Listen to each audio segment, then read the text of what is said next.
perhaps a Nigerian greeting. We're joined now by the President of the Pan-African Parliament, the Hournarable Bethel Nnaemeka. Sir, good morning to you. Morning, welcome. Thank you for joining us. So I've been saying Guten Morgen. How do I greet in your language in Igbo? Ndewo. Ndewo. Yes. Ndewo, and welcome to Morning Live on SABC2.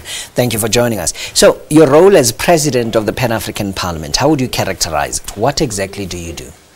The Pan-African Parliament has been set up as an organ of the African Union to provide a platform for African people and the grassroots organizations to make an input into the decision-making process of the African Union, to find solutions to the problems facing our continent, to have people-centered input in the process of decision-making at the African Union.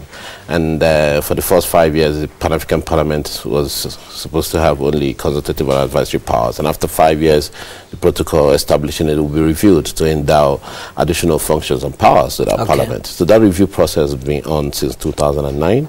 And it came before the last Assembly of Heads of States in January this year. And a decision was taken that further consultations be carried out amongst member states to finalize the extent of the legislative and oversight powers that the Parliament can have. Talk a little bit about some of the key issues now. As the Parliament meets, I think today day 3 gets underway. Yes. What are some of the important issues that are coming up for discussion?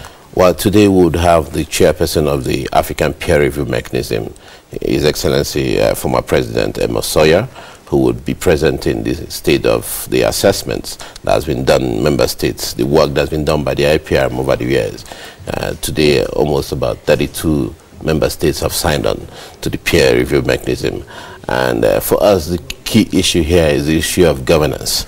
And we are convinced that the new African Charter on elections, democracy and governance should be a standard for most African countries, for all African countries, for all member states. It's been ratified last year.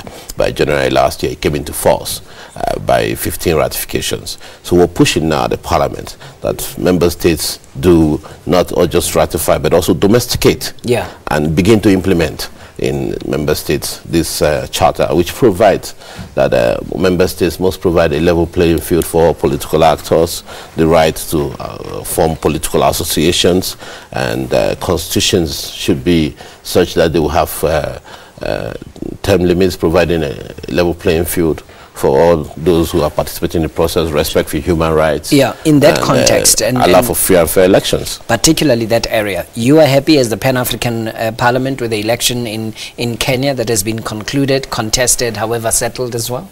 Yes, the constitution that was agreed on by the people of Kenya, based on which the last elections were carried on, was having a lot of popular support. And we think that the elections were free and fair, and the people of Kenya have decided on how their governance should be formed. And so we believe that that is the will of the people, and that's the most important thing in a political process. In popular participation in that process. In real terms, I know that there's been a review that has gone on since 2009, as you've described, but in real terms, what is the influence of the Pan-African Parliament on member states? What can the Pan-African Parliament hold member states accountable for?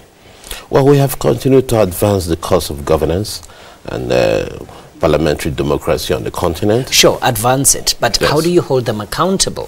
For instance, is Zimbabwe a member state?